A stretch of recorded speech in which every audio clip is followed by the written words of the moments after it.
Hello दोस्तों, मैं सूरज मदेशिया और आज का हमारा टॉपिक रहेगा working at height plan.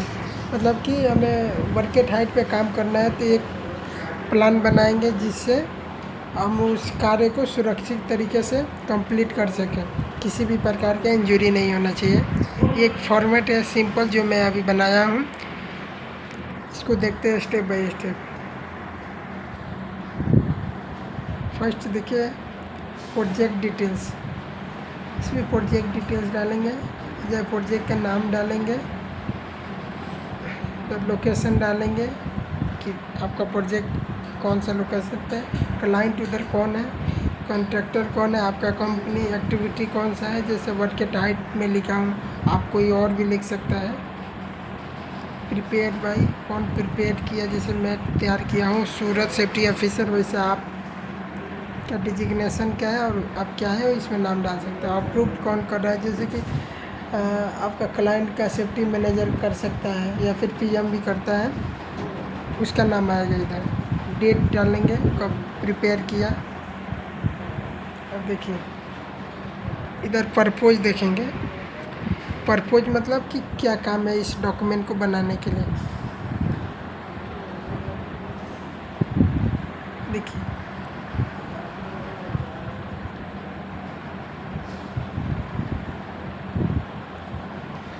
the purpose of this working at height plan is to establish safe system and control measures for all activity conducted height during fit out construction works. This plan aims to prevent falls, injury, fatality, material loss and property damage while ensuring compliance with project safety requirement, local regulation and international best practices। देखिए इसका मतलब क्या हुआ। Purpose का मतलब क्या होता है, जो हम डॉक्यूमेंट बनाते हैं उसमें ये लिखा रहता है इस पेपर बनाने से क्या क्यों बनाया जा रहा है, क्या फ़ायदा है। देखिए इसमें क्या लिखा था, वर्क एट हाइट प्लान एक सेफ सिस्टम और कंट्रोल मेजर के लिए बनाया जाता है, जिसमें हम फॉल्स, इंजरी, फैटलिटीज़ और मटेरियल ड्रॉप्स मतलब गिरने का चांस और प्रॉपर्टी डैमेज को नुकसान होने से बचाने के लिए बना रहा है। ये लोकल रिक्वायरमेंट, सेफ्टी रिक्वायरमेंट और इंटरनेशनल बेस्ट प्रैक्टिसेस भी इसको बोलते हैं। स्कोप देखते हैं, स्कोप मतलब इसमें क्या क्या है। स्कोप मतलब काम हो गया, इसमें कौन कौन सा काम होगा। This plan is apply to all person, contractor, supervisor, operator and visitors involving. इस प्लान में क्या है, सब contractor, supervisor, operator and visitor involve है। देखिए कौन कौन से काम है। Scaffolding works, ladder works, ceiling installation, electrical works, duct installation, pipe installation, painting works, packet works, access platform operation, roof works, elevated maintenance activities, ये सभी क्या इसमें इन्वॉल्व है, ये सभी एक्टिविटीज़ है। अब देखते हैं रिस्पॉन्सिबिलिटी क्या है, किसका क्या रिस्पॉन्सिबिलिटी है। देखिए फर्स्ट में हमारा आता है project manager, ensure implementation of working at height plan and provide this resource. ये क्या करता है,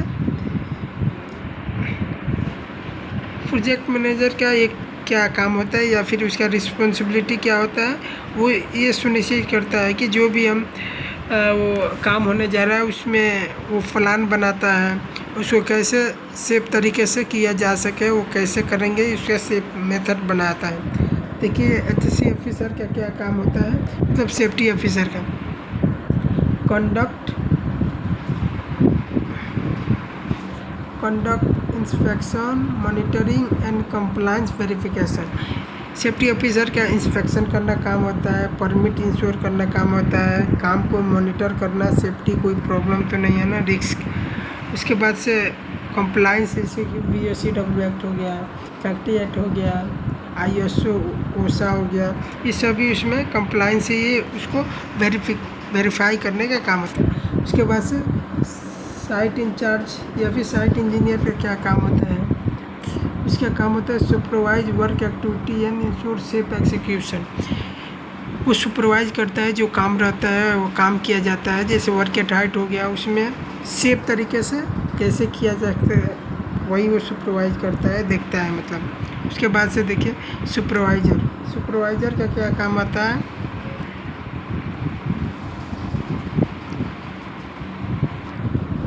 ये हमारा सुपरवाइज़र हो गया। सुपरवाइज़र को टूलबॉक्स टॉक कंडक्ट करना,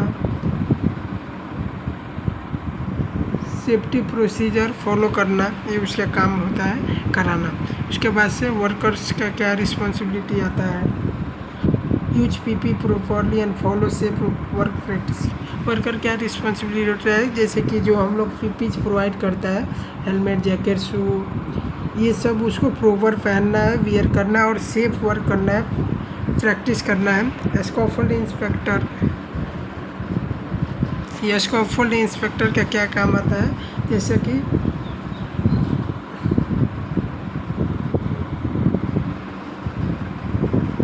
स्कैफोल्डिंग इंस्पेक्ट करना एंड सर्टिफाइड करना, यूज करने से पहले सर्टिफाइड हो तभी यूज करेगा, नहीं तो नहीं। परमिट कोऑर्डिनेटर का क्या काम आता है, issue work at height permit before activity start. काम करने से पहले परमिट को इशू किया जाना चाहिए, ऐसा नहीं कि काम होने के बाद परमिट को ले, फिर कोई फ़ायदा नहीं है, फिर एक्सीडेंट होने का चांस है। अभी देखिए work at height risk assessment. अभी देखिए वर्क एट हाइट का रिस्क असेसमेंट किया है।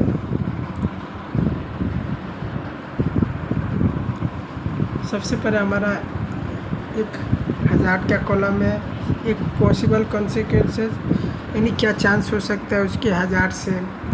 कंट्रोल मेजर क्या है, उस खतरा से क्या हम कर सकते हैं, वो देखिए फॉल फ्रॉम हाइट से हाइट पे जब वर्क एट हाइट का काम करते हैं तो फर्स्ट फॉल हज़ार्ड आता है, फॉल फ्रॉम हाइट या फिर फॉल फ्रॉम पर्सन या फिर ऑब्जेक्ट। जैसे उसमें अगर कोई फॉल फ्रॉम हाइट से अगर कोई गिरता है तो उसको क्या हो सकता है, फैटिलिटी हो सकता है, फ्रैक्चर हो सकता है, सीरियस इंजरी हो सकता है। उसके लिए हमें क्या कंट्रोल मिल देगा, use full body harness with double lanyard and anchorage. Full body harness को प्रोवाइड करना है, साथ में डबल लैनियार्ड का होना चाहिए और एंकरेज पॉइंट में एंकर होना चाहिए। सेकेंड हज़ार क्या है, फॉलिंग ऑब्जेक्ट, यानी कुछ मटेरियल को गिरना, जैसे उसमें क्या हो सकता है, कोई मटेरियल गिरता है तो किसी के ऊपर हेड इंजरी हो सकता है, प्रॉपर्टी डैमेज हो सकता है। उसके लिए हम क्या करेंगे, barricade work area and use tool lanyard. क्या करेंगे हम, फॉलिंग ऑब्जेक्ट से बचने के लिए हम जो एरिया को काम करेंगे उसको बैरिकेड कर देंगे प्रॉपर तरीके से, और टूल लैनियार्ड को यूज करेंगे। टूल लैनियार्ड मतलब कि हाइट पर काम कर रहे हैं तो जो छोटा टूल है उसमें एक टूल बैग आता है, उसको यूज करेगा। नेक्स्ट देखते हैं स्कैफोल्ड कोलैप्स। देखिए स्कैफोल्डिंग पे हम अगर वर्क एट हाइट पे काम कर रहा है तो कोलैप्स होने गिरने का भी चांस रहता है। उसमें क्या आपका रिस्क हो सकता है, मल्टीपल इंजरीज हो सकता है, फैटिलिटीज भी हो सकता है। उसके लिए क्या कंट्रोल मेजर है, scaffolding inspection bye competent person. जो स्कैफोल्डिंग पे काम करेगा उसको बिफोर इंस्पेक्शन किया जाना चाहिए कॉम्पिटेंट पर्सन द्वारा। उसके बाद से इम्प्रॉपर लेडर यूज, अगर इम्प्रॉपर लेडर यूज कर रहा है वो भी एक हमारे लिए क्या है, प्रॉब्लम है।